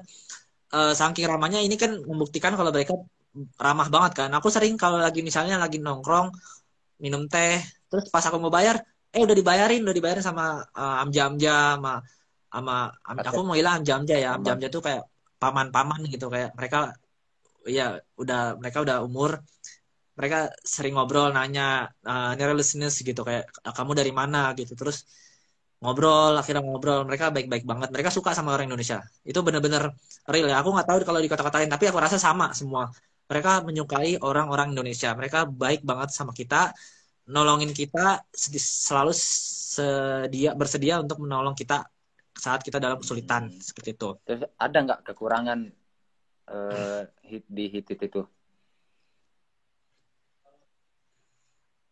Kalau saat ini aku belum nemuin sih kekurangannya, tapi mungkin karena aku baru 5 bulan kali ya di Hitit itu, mungkin karena aku baru 5 bulan, jadi aku belum menemukan hingga saat ini menemukan celah kekurangan di kampus kalau ini. Di kota kakak ada nggak kekurangan? Maksudnya di kota di kota sendiri ada? Kalau di kotaku sendiri itu kekurangannya apa ya? Aku juga nggak tahu sih kekurangannya apa. Soalnya dibandingkan dengan tempat tinggalku di Tangerang, kayaknya kotaku ini lebih bagus gitu. Dari fasilitas, setiap jalan ada halte. Kita tinggal naik bis gitu. Terus mau kemana-mana deket gitu. Mau ngapain aja bisa gitu. ATM juga banyak. Jadi akses gampang gitu. Tempat nongkrong juga banyak, bagus-bagus. Taman apalagi, mungkin kota ini 1.001 taman kali, di mana-mana taman. Ya elah, ketemu taman banyak banget di sini. Jadi bagus lah, emang aku nggak ketemu juga kekurangan di kota ini gitu. Yang ada pertanyaan nih. Selanjutnya nih ya pertanyaannya. Kalau fakultas kesehatan di ITIT ada nggak Kak Ada Fakultas Kesehatan itu di sini ada Fakultas Kesehatan eh apa sih namanya? Eh aku lupa jurusan-jurusannya apa aja gitu, tapi ada kayak apa jurusan sebagai perawat, hemshire ya. Terus Fakultas Kedokteran ada, Fakultas Kesehatan ada. Itu kan punya dua dua fakultas yang berbeda ya kalau nggak salah ya. Kayak Fakultas Kedokteran kan kayak bedah, ada bagian organ bedah gitu, kayak bagian-bagian gitulah. Kalau kesehatan kayaknya bagian perawat, bagian administrasi keperawatan kayak gitu-gitu ada, di sini ada.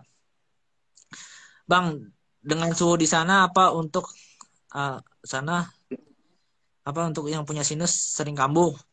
Aku punya sinus, aku punya lambung, aku punya vertigo, aku punya sejuta macam penyakit di dalam tubuhku. Curhat ya jadinya. Aku sering kambuh. Aku sering kambuh, tapi mungkin karena doa orang tuaku sehingga aku kuat menjalaninya. Tapi kalau sering kambuh, aku katakan iya sering kambuh. Tapi sebenarnya aku kambuh bukan karena suhunya aja, tapi karena akunya bandel. Aku makan apa aja aku makan, semuanya yang ketemu sama aku makan gitu. Yang nggak boleh dimakan pun aku makan gitu. Nah, jadi aku banyak melanggar sehingga aku sering kambuh gitu. Bahkan aku pernah pingsan, aku pernah mimisan, bahkan sampai muntah darah pun aku pernah gitu. Jadi itu karena ulahku sendiri, karena aku melanggar makanan gitu. Lihat no, aku nih makan pop mie banyak banget nih, sampai dua tuh sampai pop mie. Nah, ini rokok Ya, jadi rekomendasi nih beasiswa memang aku Turki ada yang nih. bandel gitu. Beasiswa Turki banyak mereka menyediakan beasiswa uh, untuk mahasiswanya maupun dari orang warga negara Turki langsung atau maksudnya warga negara Turki asli atau warga asing, mereka menyediakan gitu. Tapi yang melalui prosedur yang sudah ditentukan gitu, tes-tesnya. Terus di HITID menerima nggak tuh? Toleransi beragamanya. Tunggu. Toleransi beragama ini ada yang nanya nih. Nanik Wahyu ni Ilham. Toleransi beragamanya di sini nggak gini ya. Menurutku ya, karena di sini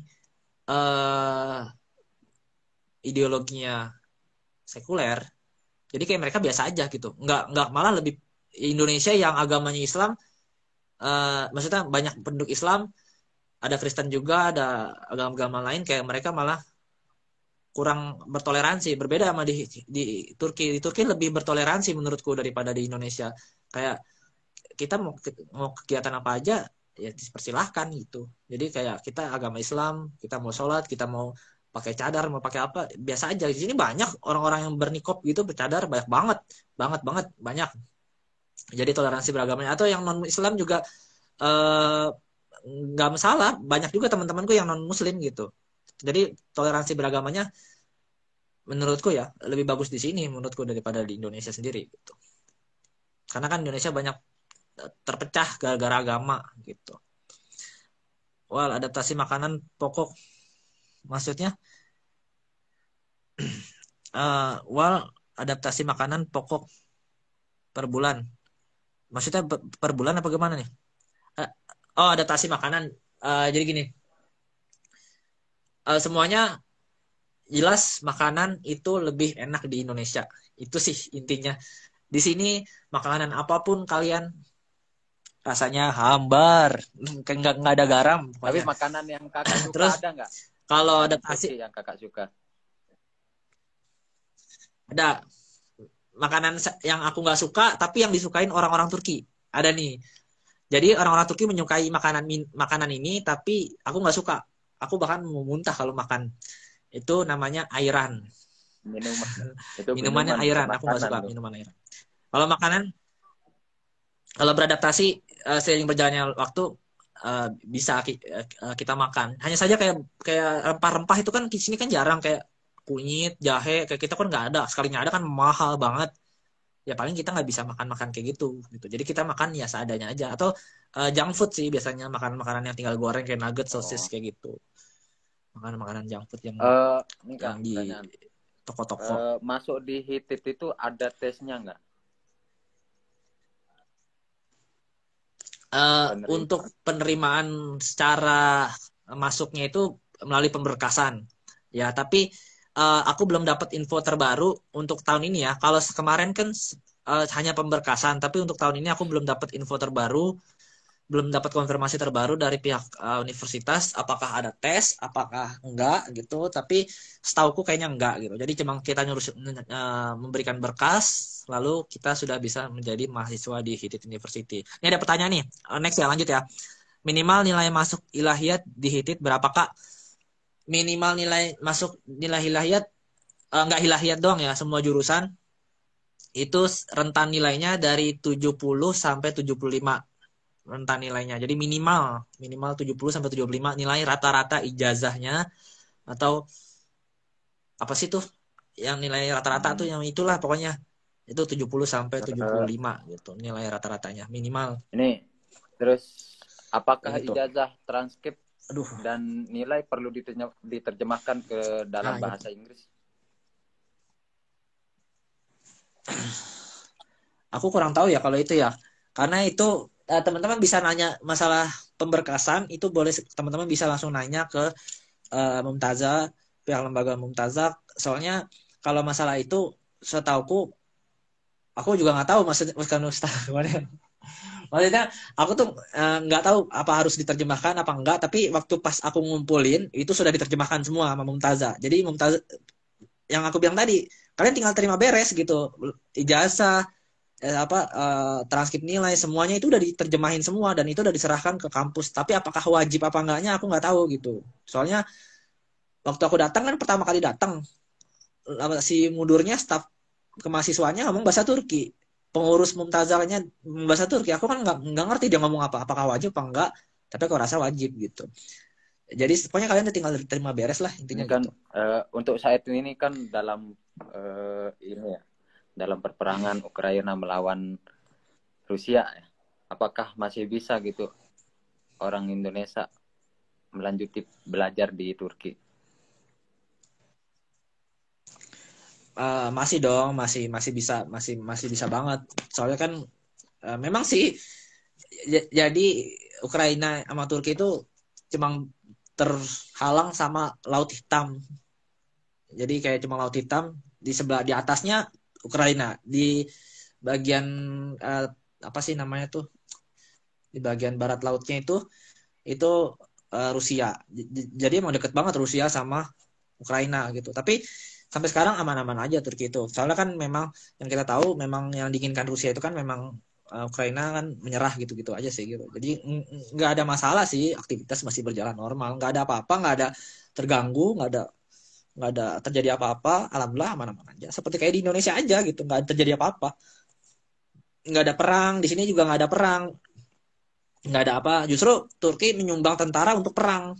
Bukannya Turki lagi perang di dalam negaranya sendiri, bukan, tapi Turki nyumbang tentara untuk ke negara-negara Timur Tengah gitu untuk berperang gitu. Oke lanjut ya. Ini ada pertanyaan nih. Mas sudah berapa semester, berapa tahun sekali pulang ke Indonesia? Aku di Turki baru 5 bulan, sekitar 5 bulan. Berarti aku belum masuk ke perkuliahan yang sebenarnya. Jadi aku belum semester 1 pun aku juga belum, karena aku masih kelas bahasa Turki karena baru 5 bulan di Turki.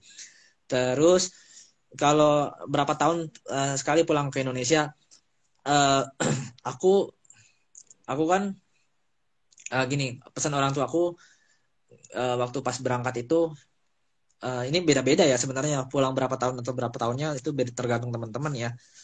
Orang tua aku bilang, kamu jangan pulang kalau kamu belum mendapatkan ilmu yang banyak dan bisa digunakan, bisa bermanfaat bagi orang-orang banyak gitu. Jadi orang tua aku sendiri bilang kalau bisa kamu jangan pulang gitu.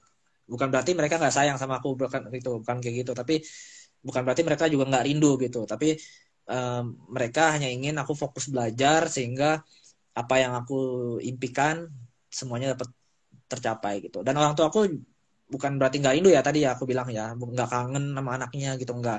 Bahkan orang tua aku juga ingin ke Turki karena ingin mengunjungiku. Jadi mereka yang datang ke Turki, bukan aku yang datang ke Indonesia gitu. Karena mereka nggak ingin mengganggu aku, mengganggu belajarku gitu. Itu sih. Terus apakah bisa gitu lagi? kuliah sambil kerja di Turki? Apakah ada peluangnya? Kuliah sambil kerja di Turki? kuliah sambil kerja di Turki. Salah satu temanku orang Turki itu ada yang dia kerja sambil sambil tapi dia part time ya. Jadi kayak misalnya dia dia paginya kuliah terus malamnya dia kerja. Kayak misalnya gini, tapi kalian jangan berharap pekerjaannya pekerjaan yang bagus gitu, enggak. Pekerjaan maksudnya yang kerja di kantoran, kerja di mana gitu, enggak. Kan kerja di kantoran kan eh, apa jadwalnya kan bertabrakan dengan jadwal kuliah. Nah, paling kalian kerjanya kayak penjaga toko atau eh, penjaga keamanan gitu, keamanan gedung atau pengamanan toko, jadi Guvenlik lah intinya. Atau jadi kayak ada temanku dia kuliah juga, dia kerja juga, dia jadi coiffeur. Jadi coiffeur itu jadi kayak tukang cukur gitu, barbershop, tukang cukur gitu. Jadi kayak kerjanya ya kerja kayak gitu gitu. Jadi kalian jangan berharap kalian bisa kerja enak tapi kalian kuliah maksudnya masih berlangsung tapi kuliah reguler maksudnya ya, kelas reguler. Jadi kalau kalian mau kerja ya bisa di sini gitu. Ada kok, ada. Nah, ini kan kakak Lanjut kan lagi. lewat jalur Mumtazah ya, lembaga Mumtazah. Terus apa sih keunggulan ini mendaftar melalui Mumtazah? Dari lembaga-lembaga Mendaftar yang melalui lain. Mumtazah itu ya aku paham.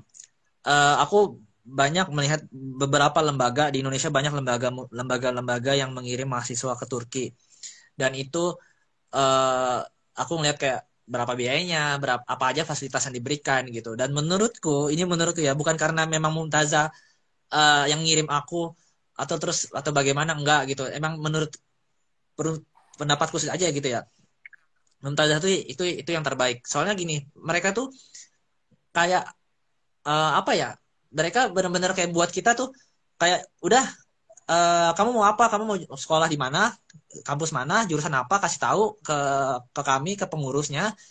Terus misalnya udah diterima ya udah, dari apa kayak tiket pesawat, terus kayak visa, semuanya kalian diurusin, berkas-berkas kalian, ijazah kalian diterjemahin, semuanya tinggal terima beres. Intinya kalian cuma milih mau kampus mana, jurusan apa, terus kalian bayar biayanya berapa, terus kepada Mumtazah, terus udah kalian tinggal terima beres gitu. Bahkan asuransi, tempat tinggal, perizinan tinggal, semuanya kalian udah terima beres. Itu udah enak banget. Kan kalian kalau terjadi apa-apa, kami maksudnya yang udah di Turki, kakak kelas kalian akan selalu bersedia menolong kalian gitu. Itu ikatan Mumtazah itu kuat banget ya. Yang aku tahu mereka solidaritasnya kuat banget untuk menolong adik-adik kelasnya yang dalam kesulitan gitu. Jadi misalnya di luar itu mereka tetap akan nolong. Misalnya di luar dari perkuliahan, misalnya kalian mau apa gitu, ada masalah atau ada apa, itu akan dibantu gitu. Mereka selalu bersedia nolong gitu. Jadi menurutku perfect lah, sempurna lah gitu. Terus lagi? apa saja nih persiapan yang sangat diperlukan sebelum keberangkatan itu? Nah ini nih, kalian kalau mau ke Turki tuh pastikan semuanya lengkap. Karena banyak sekali terjadi oleh teman-temanku yang mereka ceroboh dan teledor atau bahkan lupa akan berkas-berkas. Itu yang paling penting. Yang paling penting itu berkas-berkas yang sudah diinstruksikan oleh Mumtazah itu wajib banget dibawa. Bahkan kalian perlu catat di handphone kalian, terus kayak di wallpaper kalian biar kalian bisa buka HP langsung ketemu gitu. Soalnya gini, kayak berkas kayak ijazah, transkrip nilai, semuanya itu benar-benar penting banget untuk kalian bisa masuk ke kampus. Bahkan kalian daftar ulang, kalian ke gedung rektor, kalian ketemu dengan staf kemahasiswaan, itu berkas-berkas tersebut wajib dibawa. Kayak paspor, terus apalagi ya, kayak ya ijazah, terus kayak transkrip nilai, kayak gitu-gitu tuh itu penting banget loh ya. Jadi kalian harus benar-benar bawa kartu keluarga, KTP, semuanya kalian bawa. Terus foto. Oh iya, foto itu kan yang foto kalau nggak salah 5x5 masalah foto. Ya, foto 5x5 kalau perlu kalian bawa nih ya. Bawa kalian 20 biji atau 20 biji lebih lah. Background putih. Karena Turki itu umumnya menggunakan background belakangnya putih. Cuma ada juga sih yang merah atau biru, tapi disarankan bawa banyak background putih. ukuran berapa ya? Aku lupa deh. Coba boleh tanya ke Ustadz Gali kalau Ustadz Muafi berapa ukurannya. Tapi itu penting banget karena mendaftar kartu bis, kartu Orange perlu foto, semuanya perlu foto. Jadi foto itu penting banget. Jadi jangan sampai kalian kehabisan foto. Kayak temenku itu kehabisan foto, dia bingung mau foto di mana gitu. Terus Nyetak di mana bingung. eh, Gitu. Di sini nih minus kekurangannya nih, aku tahu nih kekurangannya nih, kekurangan Corum nih. Kekurangan Corum, tukang fotokopi jarang. Jadi kalian kalau kehabisan foto, bingung kalian mau nyari di mana. Tapi ada, aku tahu tempatnya udah ketemu. Gitu. Jadi jangan lupa bawa foto banyak-banyak. terus Mumtazah itu Foto. ada nggak ini penyelenggaraan program Tomer di Mumtazah? Terus itu gratis Ada, apa ada. Itu berbayar? ada. Aku bilang ya ada, dan itu bagus banget untuk teman-teman. Adapun bayar atau enggaknya itu tentu bayar. Mereka kan harus membayar guru juga, membayar kayak ntar kalian kasih buku, bayar buku juga gitu. Maksudnya udah include semuanya, jadi tentu ya pasti bayar gitu. Ya yang nggak gratis gitu untuk kelas Tomer bahasa. Tapi saranku jika kalian punya waktu dan memang kalian ada rezekinya, ikut Tomer yang ada di Mumtazah. Bimbingan. Ikutin aja, maksudnya kalian harus ikutin karena gini, itu benar-benar membantu banget ketika kalian Tomer di Turki. Benar-benar sangat-sangat membantu. Karena di Mumtazah kalian di kayak diajarkan menggunakan bahasa Indonesia sehingga kalian udah paham nih, oh kayak gini kayak gini kayak gini. Oh ternyata kayak gini. Jadi kalian sudah dasarnya sudah paham. Jadi ketika diulang kembali di mana? Di Turki kalian sudah paham, tinggal kalian lancarkan lagi gitu. Jadi saran aku nih, kalian ikutin itu, ikutlah, wajib lah maksudnya. Soalnya ada temanku nih, aku kan berempat tadi aku bilang nih. Jadi satu dari temanku ini dia nggak ikut Tomer, dia agak kesulitan dia belajar Tomer bahasa Turki itu. Maksudnya belajar bahasa Turki di Turki, belajar bahasa Turki di Turki itu kesulitan karena gurunya mengajarkan bahasa Turki menggunakan bahasa Turki. Sedangkan di Mumtazah teman-teman diajarkan Tomer bahasa Turki menggunakan bahasa Indonesia. Jadi lebih mudah. Jadi kalau ada program Tomer, saran aku ikutin. Gitu. Kalau ada waktu, ada rezeki, ikutin.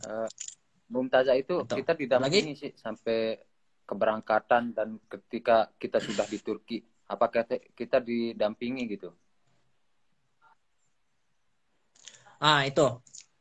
Kita berangkatnya ada orang yang mendampingi kita, ada yang membimbing kita, ada yang memberikan evaluasi kepada kita, ada yang membriefing kita.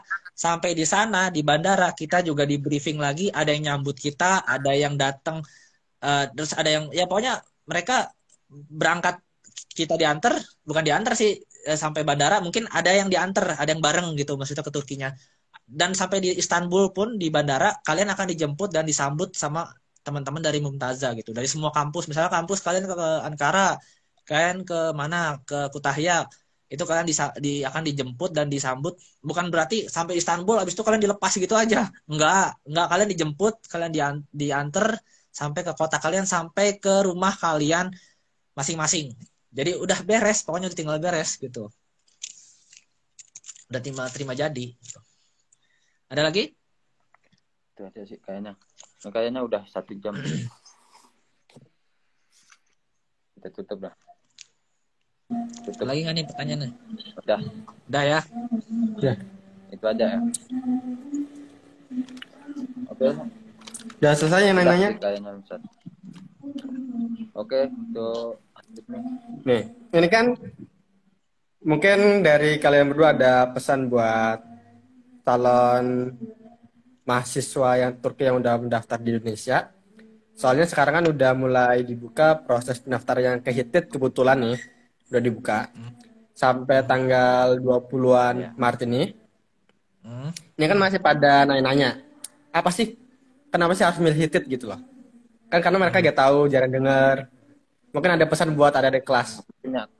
Untuk fokusnya kalau kau coba Farida dulu aja dulu. Ya. Oh ya, aku dulu ya. Kalau menurutku di HITID ini kelebihannya kita dipaksa dan terpaksa dan mau nggak mau kita harus belajar, yang membuat kita jadi terbentuk. Maksudnya belajar kita tuh nggak cuma main-main, cuma kayak belajar kita saat di kampus doang gitu. Itu jadi di HITIT tuh kayak gitu. Terus ditambah lagi kayak ditunjang dengan fasilitas-fasilitas yang lengkap di kampus ini. Di kampus HITIT itu lengkap fasilitasnya, ditambah lagi dengan dosen-dosen yang berkompeten sehingga mereka mengajarkan kita sampai benar-benar mengerti. Bahkan mereka bersedia ngulang lagi ngajarin kita sampai kita ngerti gitu. Jadi dari segi fasilitas oke, lengkap, bagus. Dari segi guru, mereka bagus mengajarnya. Mereka lulusan guru-guru tersebut lulusan universitas ternama di Turki gitu. Jadi guru-gurunya memang berkompeten semua gitu. Terus dari segi kenyamanan kota, memang di Çorum ini menurutku bagus untuk belajar karena memang banyak orang-orang di jalan, di taman, di bis, di restoran, mereka pada baca buku, pada belajar. Jadi emang seperti kota pelajar gitu. Jadi cocok untuk teman-teman yang memang mau belajar, untuk ke HITIT itu cocok. Udah haus ya. Udah diomongin semua diomongin. Cocok. Dekarida mungkin ada aja sih. Udah habis ini. Udah habis diomongin. Jadi kan HITIT udah buka pendaftarannya sampai 20-an Maret ini. Iya, betul. Ya betul. Jadi teman-teman ya kalau mau ke HITIT boleh langsung infokan ke Ustadz Gali kalau nggak Ustadz Muafi, karena memang sudah dibuka. HITIT tuh memang sudah cepat ya bukanya ya. Mereka tuh cepat. Jadi kalau mau berangkat sesegera mungkin kalian bisa langsung daftar ke HITIT gitu. Ya, itu aja Sat. Ya, terus sekedar info, kuota pendaftar semakin menipis, sisa 70 orang. Nih. Nah, itu. Meningkat pendaftaran tahun ini makin meningkat. Ya, sekarang udah 330-an. Mantap. Banyak banget saat itu. Ya, target lah buat itu 50 gitu loh. Gelombang berapa, Sat? Ini gelombang kedua baru. Gelombang kedua. belum lagi gelombang ketiga, belum lagi gelombang ekstra. Wah. Ya kalau gelombang pertama kemarin 300 soalnya yang daftar. Jadi gelombang kedua dibatasin cuma 100. Difokusin 300 ya. Oh iya. Semakin ini kan semakin sedikit ya, makanya terbatas ya jadinya. Iya. Iya betul. Waktu makanya yang nunggu SBMPTN itu mungkin mereka nyesel juga nanti. Iya, betul. Iya, betul banget. Sat ada tuh Sat Gali, ada temanku, dia lulus SBMPTN, tapi akhirnya dia di Turki, dia di Kütahya. Dia lulus SBMPTN. Ya. Ada banyak gitu. Iya, lulus SBMPTN akhirnya dia ke Turki juga akhirnya dia. Itu ada banyak. Karena kalau dibandingin masalah kualitas perkuliahan, pendidikan sama biaya hidup, iya, ya unggulan Turki. Pembelajaran di sini tuh iya betul banget sama Indonesia. Benar. Ya kan dari pendidikan udah standarnya Eropa. Terus biayanya standar Asia. Jadi kalau dibanding sama UI, UGM, yang lain-lain itu, kan itu jauh biayanya. Betul banget. Lebih terjangkauan di Turki. Terus betul, Sat.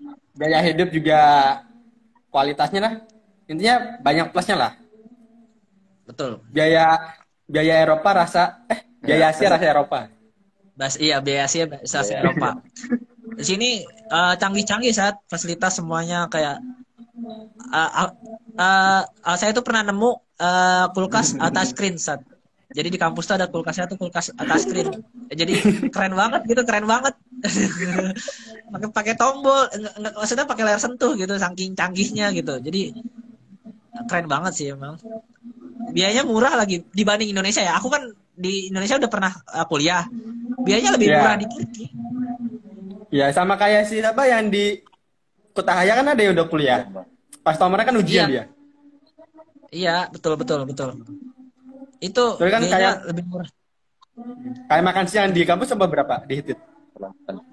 Kalau makan siang satu tele 1.000. Satu tele di kampus. Satu tele itu tahun kemarin. Sekarang udah jadi 5 tele kalau nggak salah. 5.000. Itu Kita makan dapatnya apa aja? 5.000 berarti ya, satu tele kan 5.000. Itu iya. makan siangnya dapat apa aja? Itu dapat nasi, ya, terus roti, daging, kayak sayur-sayuran, kayak corba, sup, macam-macam sih varian gitu. Itu 5 tele. Kalau di Jakarta dapat apa coba? 5.000 dapat apa coba?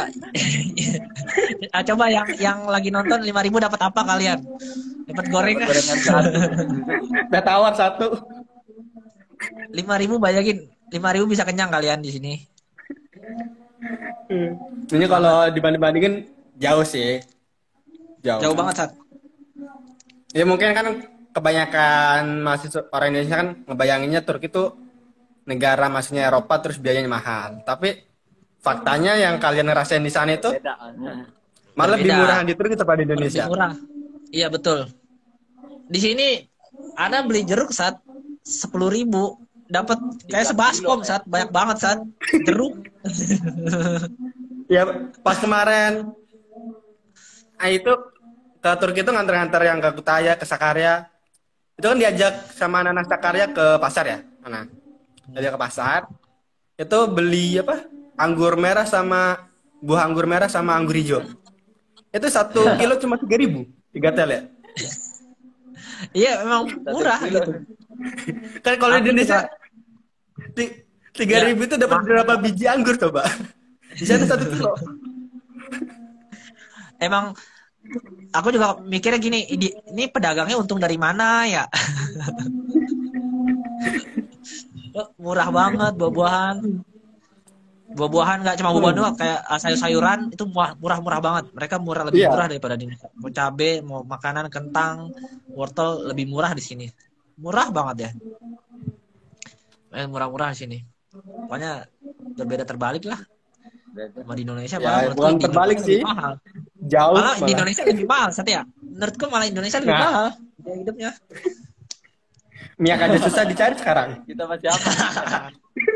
Makan apa tuh di situ? Makan gorengan pakai kuah ya? Gorengan pakai kuah.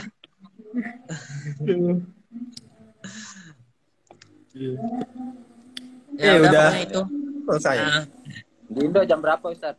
Ya mungkin Ada lagi? saya terima kasih udah bersedia diundang Muntajat Turki untuk isi acara ini. Pokoknya nanti kalau emang diundang lagi jangan bosan-bosan lah. Siap. Kita sini keluarga dan ya, untuk tomernya kapan kebuka Ustaz? Betul, siap. Tomer di mana? Udah, ini gelombang pertama. Ada 22 gelombang pertamanya ikut. Oh ya, 22. Ya kalau tomer sih sebenarnya dari Muntajat gratis ya. Yang kalian bayarkan itu uang makan. Emang iya ya Satya? Kalian makan di sini apa coba? Ya gitu kan. Oh iya ya Satya. Baru Kan nggak ada. Oh iya. Sebenarnya bimbingan tomer di Muntajat itu gratis. Jadi tapi kebanyakan orang yang tahu itu salah sangka gitu loh. Kok ada 850? Itu buat apa? Katanya gratis. Oh, iya. Ustaz, sorry nih, anak lupa. Makan. Kan di sana makan kita 3 kali sehari, tempat tinggal, listrik semuanya. Ya baik. 850 dibagi 30. Dibagi 3 terus bagi 30 ya? Iya. Bagi 3. Bahkan seharinya cuma 6.000 doang buat makan 3 kali sehari. Iya betul. Iya benar-benar. Ya dibandingin les-les yang yang lainnya gitu loh. Biaya les ada, belum ngekosnya, belum kalian makannya, ya itulah. Betul. Iya baru keringat. Betul Ustaz. Benar. Iya, Anda juga baru ngeh kalau di sana kan kita dapat makan, dapat semuanya. Iya, listrik, ngecas HP belum. Bayar listrik. Iya, mandi semuanya. Bayar listrik, bayar air. Ya, layaknya kayak pondok pada umumnya, pesantren kan juga mereka kan bayar karena untuk makan, untuk biaya. Iya. Tinggal gitu. Ya kalau untuk les tomernya sih gratis. Iya. Malah Yang luas juga kan gratis juga Oh, digratisin. tes IOS gratis juga. Betul. Oh gitu. Ya, coba aja kalau nyawa guru les matematika seminggu 3 kali. Pertemuan 2 jam, berapa coba? Mahal lu. Betul betul betul. Jadinya ya agak ada ruginya lah ikut offline walaupun Tapi nggak ada ruginya bagi kita teman-teman yang mau daftar, tapi Mumtazah emang nggak rugi, Sat. ya gimana ya? Ya buktinya pondok jalan-jalan aja sih. Iya sih, alhamdulillah lah ya. Alhamdulillah gak, itu juga gak tahu dari mana gitu. Bahkan kalau dihitung itu kan 850. Itu dibagi 30. Bagi 30 terus dibagi lagi 3. Kan kurang lebih dapatnya sehari itu 6 ribuan, 7 ribuan lah. Nggak nyampe 10 ribu. Itu kan udah 3 kali makan. Berarti sekali makannya 2 ribu ya? 2 ribu, 3 ribuan? 6 ribuan? 3.000 sih jadi. Makanya 3 ribu. makanya Ya itu gitulah. minus minus katanya. Ya nggak tahu juga sih. Nggak Oke. tahu juga ya. Tapi buktinya tetap aja jalan gitu pondoknya. Makin Ya, berkembang alhamdulillah ya, ya, tetap- Mumtazah sekarang. tetap. Alhamdulillah. Tapi untuk teman-teman yang kalau mau tahu, aku kan pernah ke Mumtazah juga. Lauk di Mumtazah berbeda dengan lauk di pondok pada umumnya. Di Mumtazah tuh enak banget lauknya. Maknya tuh enak, masaknya keren banget, enak banget, bener, bener ini jujur ya, aku jujur nih. Maknya itu masaknya Apalagi enak sampai tuh. crispy ya. Crispy. Nah, Ini bener. kecap. Lelenya, telurnya, aduh, aku kangen nih. Mumtazah. Ya dari semua yang ada di Muntazah salah satu yang dikangenin mahasiswa Turki, Mesir, Pakistan, negara lainnya juga, yaitu masakan Mae. Mae emang enak banget Mae itu. Iya, Sambalnya itu ya Allah, iya. sambal neraka. Sambalnya jos, tempenya, Jos. kriuknya kalau masih hangat kan. Makanya itu ya kalau rindu Mumtazah, rindu makanan sebenarnya. Makanya kalau libur kesini ngajarin Tomer. Oh iya. Ya betul, Sat. Untuk tahun ini siapa? Ntar lah insya Allah lah kalau misalnya kalau ada waktu. Mumtazah, Ustaz. Iya, Sat. Ya. Sekarang siapa? Tahun ini. Kalau yang gelombang 1 ini namanya Hoja Farid, itu orang Bojonegoro. Soalnya Oh, depan. Hoja Jufar belum bisa karena ada apa? Kuliah S2 juga, kuliah juga ngajar. Bilangnya baru bisa nanti gelombang 2. Hoja Jufar yang kemarin tuh ya. yang lainnya juga lah. Kemarin. Oke. Ya 2024 lah. Udah. Hoja Ridho, Bisa, insyaallah. Bisa lah. Hoja Rama kan Amin. Amin. Semoga aja dapat pulang ya. Iya. Baiklah, Ustaz. Ya mungkin gitu aja. Udah bisa ditutup, Dok. Ya, untuk Oke. untuk pada hari ini kita akhiri podcast kita hari ini. Assalamualaikum warahmatullahi wabarakatuh. Waalaikumsalam warahmatullahi wabarakatuh. Ya, Ustaz. Makasih ya. Ya. Makasih ya teman-teman ya. Bye. Makasih. Bye.